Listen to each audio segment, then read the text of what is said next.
Que tipo de vida vale a pena ser vivida? A perspectiva mais comum sobre o que é vida se parece muito mais com uma corrida do que com uma experiência. As pessoas estabelecem etapas bem claras do que a vida deve ser e como ela deve ser. Estudar, trabalhar, casar, trabalhar, ter filhos, trabalhar, se aposentar e talvez só então viver. E em parte, isso é um sintoma da supervalorização do trabalho e da produtividade. Mas perguntar qual que é o sentido da vida é um questionamento frequente desde que humanos são humanos. No vídeo de hoje nós vamos voltar 2.300 anos no tempo.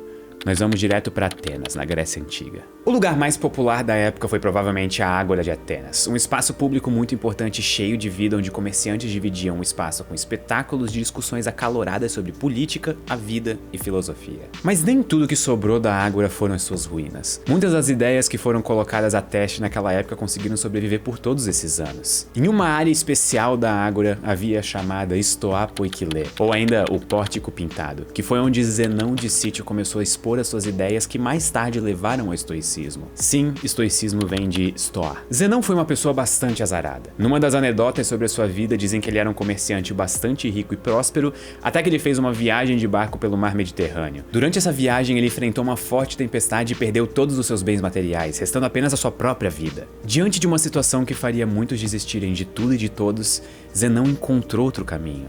Ele buscou abrigo na racionalidade para entender como reagir diante da imprevisibilidade da vida. E foi aí que o estoicismo começou a tomar forma enquanto uma filosofia que busca o uso da razão para lidar com as emoções, para evitar os vícios e cultivar as virtudes. Para isso seria preciso encarar a vida com uma certa apatia. Isso significa que é para evitar os excessos da paixão, ao não se empolgar demais com os prazeres e nem se afetar demais com os males. Mas esqueça por um momento o senso comum das palavras apatia e paixão. Para os estoicos, apatia ou apatheia vem do grego a, de negação, e pathos, de paixão. Logo, apatia seria a ausência de paixões, mas em um sentido bem específico de paixão, como um estado perturbado da alma de uma emoção controladora e violenta. Para atingir a tranquilidade e a apatia, nós precisamos identificar e separar as coisas que nós temos controle daquelas que nós não temos controle. E essa não é uma tarefa fácil, exige uma combinação especial de ideias. Por isso, a filosofia estoica é composta por 3 componentes: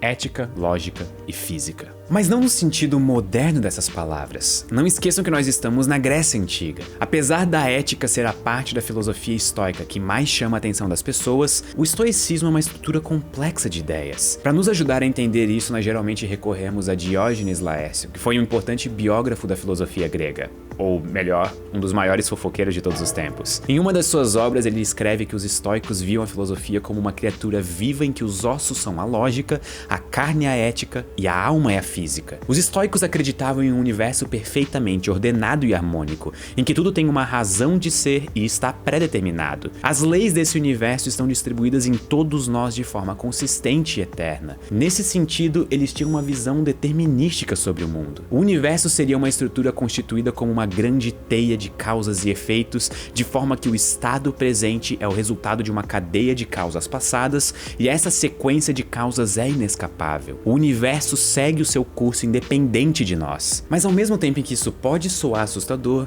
os estoicos viam como um grande alívio, uma forma de se preocupar menos com aquilo que nós não podemos controlar. Tanto é que existe uma frase famosa atribuída a Sêneca sobre isso: nós sofremos mais na imaginação do que na realidade.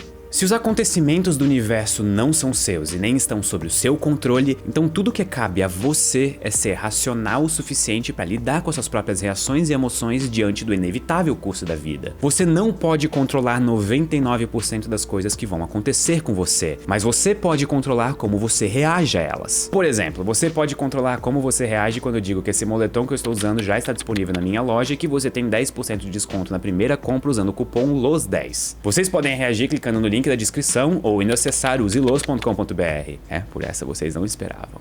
Então isso nos joga de volta à pergunta: como nós podemos fazer para nos tornarmos felizes? A felicidade é o bem último na ética estoica, o objetivo final da realização humana, e por isso eles desenvolveram uma ética voltada à virtude, com 4 principais pilares: Sabedoria, justiça, coragem e moderação. A sabedoria seria sobre conseguir entender os eventos do mundo de forma lógica e calma. A justiça seria sobre agir sem impulsividade, ao avaliar pessoas e situações. A coragem seria o conhecimento do que deve ser temido e do que deve ser suportado. E a moderação seria saber equilibrar os desejos buscando pela simplicidade e afastamento dos vícios. Todas elas são complementares umas às outras e constituem o que nós chamamos de virtuosidade. Mas agir virtuosamente só é possível se nós conhecermos a natureza do cosmos de forma racional. Em especial, nós devemos saber que a nossa natureza enquanto humanos se diferencia da natureza de outros seres, porque nós temos em nós uma racionalidade mais bem desenvolvida do que a de uma pedra. Por isso, agir conforme as leis da natureza seria agir racionalmente. Caso contrário, nós estaríamos desrespeitando a estrutura do universo,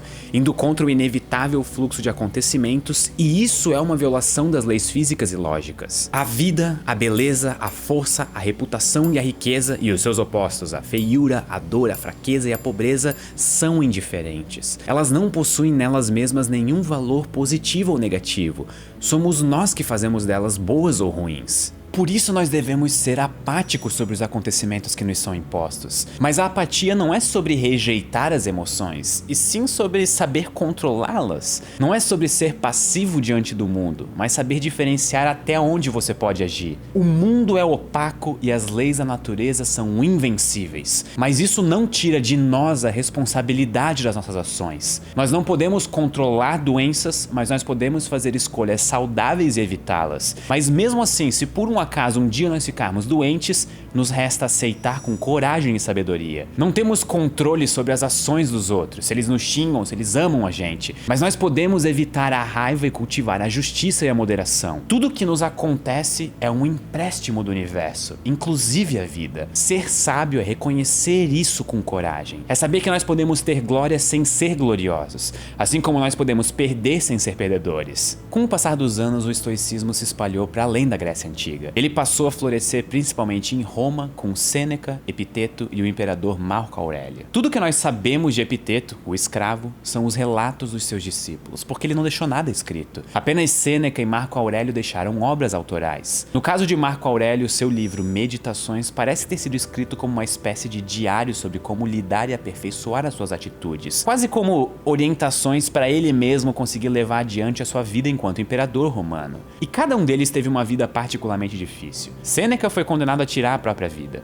Epiteto foi um escravo por muito tempo. E Marco Aurélio foi imperador de Roma por quase 20 anos. Então é natural esperar que eles tenham refletido sobre a morte e a vida, sobre a liberdade e a escravidão e sobre o controle e o excesso. Sêneca escreveu muitas cartas durante a sua vida, e algumas delas destinadas a consolar os seus amigos, embora ele fizesse isso de uma forma bem peculiar. Enquanto estoico, não faria sentido ele dizer aos seus amigos para esperarem por dias melhores. Justamente ele falava o contrário, que eles deveriam esperar o pior e estar preparados para isso. Imagina pedir ajuda para alguém e a pessoa te diz: não adianta lamentar e chorar por acontecimentos de um universo incansavelmente fora do seu controle. Você deveria ter pensado em situações de muita desgraça e ter se animado com a escassez, ao invés de ter cultivado vícios em prazeres inconstantes e ter sido escravizado pelas suas ambições. Agora eu aconselho que você seja mais racional, que aprenda sobre as virtudes e tenha coragem e sabedoria de aceitar a inevitabilidade dos eventos da vida com tanta apatia quanto for possível. Pode soar meio duro, talvez nem um pouco motivacional, mas para os estoicos, o quanto antes a pessoa compreender o que é agir conforme a natureza, melhor. E é daí que vem a ideia de que os maiores sofrimentos e perturbações não são os fatos do mundo em si, mas sim o julgamento que nós fazemos deles. E qual a maior desgraça, se não a morte? A morte foi um elemento central na filosofia estoica, dita como a marca mais íntima da vida. Ela é o que está sempre presente e possível, é o que torna a vida frágil e ao mesmo tempo faz a vida valer a pena ser vivida. Sêneca iria ainda mais longe, dizendo que a vida toda é um aprender a morrer. Sabedoria seria reconhecer que a vida é algo que nos foi emprestado e nós devemos devolvê-la sem tristeza quando for reclamada. E foi isso que ele fez quando ele recebeu a sentença de de morte dele. Ele criticava a forma como as pessoas agem de forma incoerente sobre a própria mortalidade. Nós desejamos aproveitar a vida, mas adiamos esse momento como se nós fôssemos imortais e tivéssemos todo o tempo do mundo. Nós só percebemos a nossa fragilidade quando nós perdemos algo, e só então nós agimos como mortais. A vida não é breve, mas nós a tornamos breve quando nos dedicamos às coisas fora do nosso controle. O estoicismo surgiu há mais de 2000 anos em um local completamente diferente do que é hoje, com uma sociedade extremamente distante da nossa, em termos econômicos, políticos, tecnológicos e culturais. Nós estamos separados pelo tempo, pelo espaço e pela história, e ainda assim nós somos unidos pelas mesmas dúvidas. E para você, o que é a vida? Como ela deve ser vivida? Bora conversar aqui nos comentários. Muito obrigado e até a próxima.